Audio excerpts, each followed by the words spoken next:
Hi, it's Bill here from the Properties of Victoria Professionals Real Estate team. I'm here today with Callum and Greig from Prime Mortgage Works, and we're just going to chat about mortgages and where they were in 2018. So, Callum, what did you see happen this year with regards to mortgages and lending and all that encompasses there? Sure.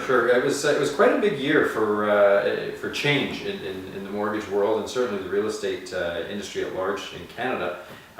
Biggest piece being the stress test that the government brought in effective January 1st, 2018. Has been a big change in the marketplace, whereby people that are getting mortgages, new or refinancing, are now having to qualify at a rate that's 2% higher than the actual rate they're going to be getting. That's a big change. About 28% less borrowing power from January 1st until now, whereas prices have either been fairly firm or in some cases increasing.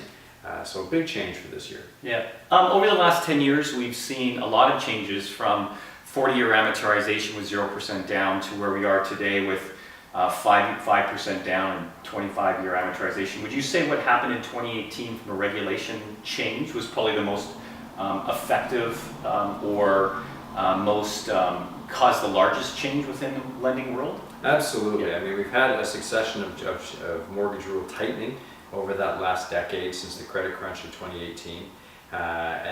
2008, and it's just been getting tighter and tighter to the point where it didn't make a lot of change because the Canadian borrowers are pretty sustainable folks.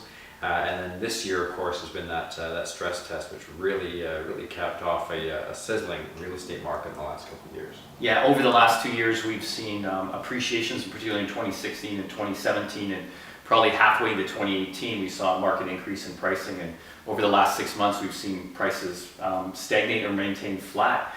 Going into 2019, do you anticipate, or is there anything on the radar that the government may do to continue on this path of moderating the real estate market? Yeah, great question, and certainly a concern.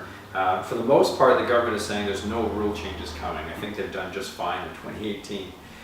If anything, the government's going into an election year may suggest that, hey, we avoided disaster. We've taken people from 2% mortgage interest rates into the 3% mortgage interest rate.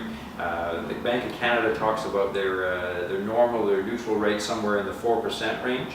And nothing's going to shine better for the government to be able to say, look, we brought in this stress test, we were prudent in our underwriting, and now guess what? We avoided a housing crash. So it'd be just as easy for the government to say, you know what, we're going to dial back that stress test. Instead of 2% higher, maybe they'll go 1% higher, or maybe they'll eliminate it altogether. It's certainly their lever or their trigger that they can play with. But for the most part, no tightening of mortgage rule changes to happen this year. I think they've done just fine for 2018 to say the least.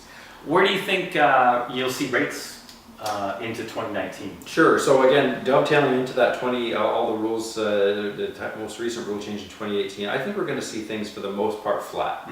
Again, Bank of Canada has come out and raised their prime lending rate 3 times in 2018 alone, and that has certainly had an effect on borrowing costs.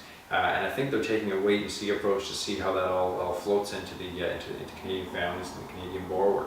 So my honest prediction is that we're going to be, for the most part, flat, maybe an uptick here, maybe a downtick there, as people adjust to this newer cost of living and borrowing. So yeah, flat for the most part for 2019. Well, great. Thanks, Callum. Sure. Thanks, Callum. Wishing you and your family and your colleagues here all the best over the holiday seasons and a happy new year in 2019. And from us at Properties of Victoria Professionals, we look forward to working with you more in 2019, Callum. Thanks so much, Bill. Appreciate the opportunity. Thanks. Have a great day. Take care. Goodbye, everybody.